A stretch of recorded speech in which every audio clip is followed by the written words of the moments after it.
गांव के स्कूल के मास्टर जी मोहन हर किसी के चहेते थे। उनकी सादगी, ईमानदारी और पढ़ाने के तरीके ने बच्चों को मंत्रमुग्ध कर दिया था। लेकिन उनकी आंखों में एक गहरी उदासी थी जिसे कोई नहीं समझ पाया। वो उदासी जो उनके अतीत का बोझ थी। मास्टर जी अक्सर बच्चों को पढ़ाते हुए कहते, देखो बच्चों, जो भी करना है दिल से करना। अगर गिनती याद करनी है तो उसे ऐसे गुनगुनाओ जैसे अपनी सबसे प्यारी कविता गा रहे हो। बच्चे उनकी बातों पर हंसते और सीखते, लेकिन किसी ने कभी नहीं सोचा था कि मास्टर जी के भीतर एक ज्वालामुखी दबा हुआ है। गांव की चौपाल पर हमेशा की तरह गप्पे चल रही थी।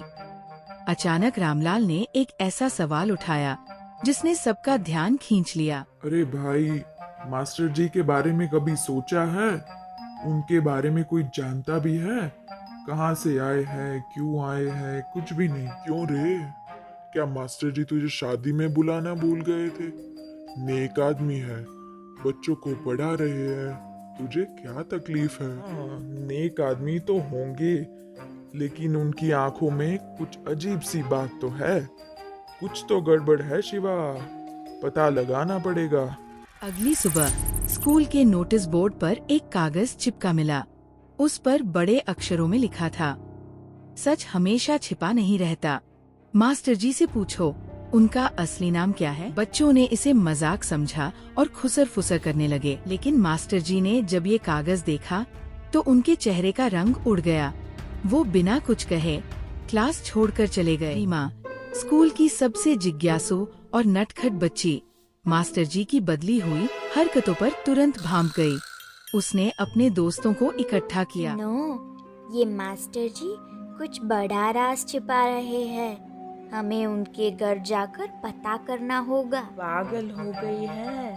अगर पकड़े गए तो मास्टर जी तो गुस्से में किताबें फेंकने वाले आदमी हैं। डरपोक, कुछ बड़ा राज है और अगर पकड़े गए तो बोल देंगे कि होमवर्क पूछने आए थे। होमवर्क? रात के 10 बजे? ये बहाना सुनकर तो मास्टर जी हमें स्कूल में बंद कर देंगे। चुप रह, तू सिर्फ चल मेरे साथ। रात को बच्चे मास्टर जी के घर पहुँचे। खिड़की से झांकने पर उन्होंने देखा कि मास्टर जी किसी पुराने ट्रंक से एक पिस्तौल निकाल रहे थे। साथ में कई नकली पासपोर्ट और एक पुरानी अखबार की कतरन थी। अरे बाप रे, क्या ये सच में पिस्तौल है? और वो क्या नकली पासपोर्ट? मैंने कहा था ना, मास्टर जी जासूस है। वो तो हम सबको जेल भिजवा देंगे। चल भाग यहाँ से। जासूस या गैंगस्टर, मजा आने वाला है। अब तो सुबह उनसे सामना करेंगे तो बहुत मजा आएगा। अगले दिन रीमा और उसके दोस्तों ने मास्टर जी का सामना किया। मास्टर जी, सच बोलिए, आपके पास नकली पासपोर्ट और पिस्तौल क्यों है? तुमने मेरे घर में ताकाझाकी की?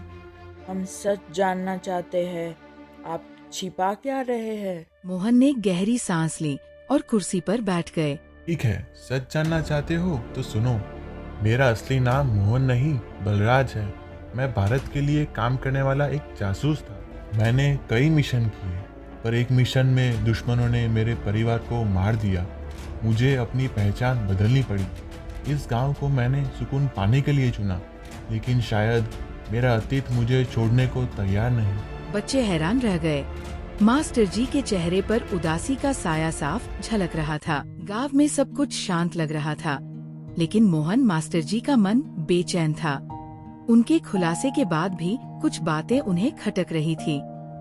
रामलाल की चौपाल पर की गई बातें और मास्टर जी के बारे में फैलाए गए शक उन्हें अजीब लग रहे थे। मोहन ने खुद को गांव का हिस्सा बनाने की कोशिश की थी, लेकिन रामलाल का बार बार उनकी निजी जिंदगी पर सवाल उठाना असामान्य था। रामलाल बहुत ज्यादा जानने की कोशिश करता है।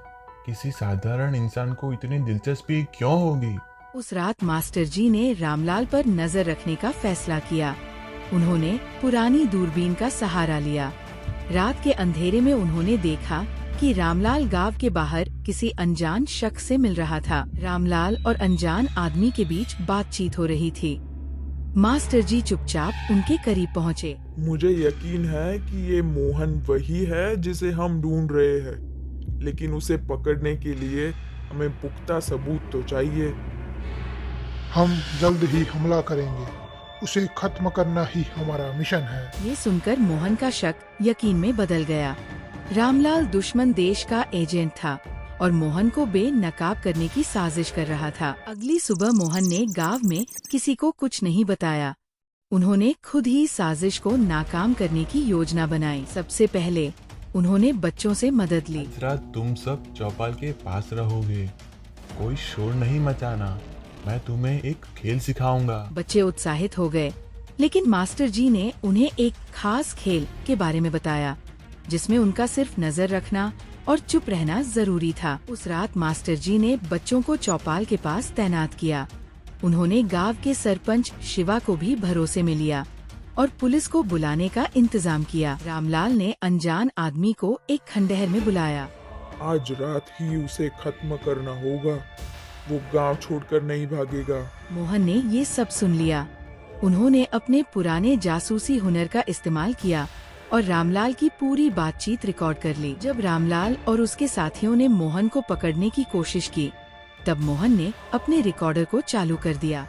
तुम्हारे जैसे लोग सोचते हैं कि मास्टर जी सिर्फ किताबें पढ़ाते हैं, लेकिन मैंने तुम्हें पढ़ लिया है रामलाल। रामलाल ने पिस्तौल निकाली, लेकिन इससे पहले कि वो कुछ कर पाता, गांव के लोग और पुलिस वहां पहुंच गई। हमने सब कुछ सुना है, हमारे पास सबूत है। गांव वालों ने रामलाल, पहली बार देखा तुम अब कि गिरफ्तार मास्टर जी हो। कितने बहादुर थे। रामलाल और उसके साथी गिरफ्तार हो गए। मोहन ने सरपंच और गांव वालों से कहा, मेरी पहचान कोई मायने नहीं रखती, मैं बस चाहता हूँ कि ये गांव सुरक्षित रहे, ये बच्चे अच्छे इंसान बने, यही मेरा असली मकसद है। गांव में एक बार फिर शांति छा गई। मोहन ने साबित कर दिया कि एक मास्टर जी न सिर्फ बच्चों का भविष्य संवार सकता है, बल्कि जरूरत पड़ने पर अपने गांव की रक्षा भी कर सकता है। कहते हैं, जो दूसरों को सिखाता है वो अपने जीवन में सबसे बड़े सबक खुद से सीखता है। मास्टर जी ने अपनी पहचान खोकर भी गांव को जीत लिया।